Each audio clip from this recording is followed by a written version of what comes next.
திருவட்டார் காங்கிரஸ் நிர்வாகி கொலை வழக்கில் 15 வயது சிறுவன் உள்பட 4 பேர் கைது.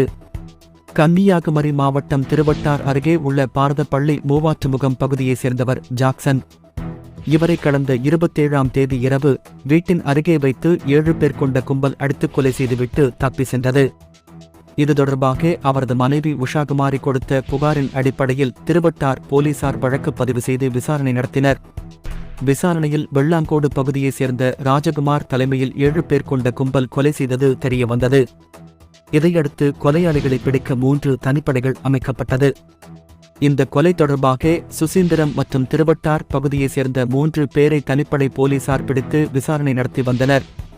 மேலும் தனிப்படை போலீசார் நடத்திய விசாரணையில் மருங்கூரை சேர்ந்த மாரிமுத்து வயது 30, சாரூரை சேர்ந்த வினித் வயது 26, 15 வயதுடைய சிறுவன் மற்றும் 18 வயதுடைய மற்றொரு வாலிபர் ஆகியோருக்கு தொடர்பு இருப்பது தெரியவந்தது.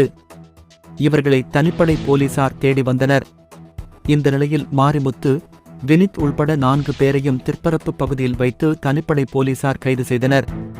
அவர்களிடம் நடத்திய விசாரணையில் மாரிமுத்தும் வினித்தும் இதற்கு முன்பு சிறையில் இருந்தபோது ராஜகுமாருடன் பழக்கம் ஏற்பட்டுள்ளது. இந்த பழக்கத்தின் அடிப்படையில் இவர்கள் கும்பலாக சேர்ந்து ஜாக்சனை கொலை செய்தது தெரியவந்தது. இதையடுத்து 15 வயது சிறுவனை போலீசார் நாங்குநேரி சிறுவர் சீர்திருத்த பள்ளிக்கு அனுப்பி வைத்தனர். மற்ற 3 பேரையும் கோர்ட்டில் ஆஜர்படுத்தி நாகர்கோவில் சிறையில் அடைத்தனர்.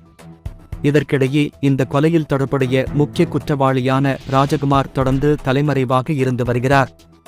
அவரை தனிப்படை போலீசார் தீவிரமாக தேடி வருகிறார்கள்.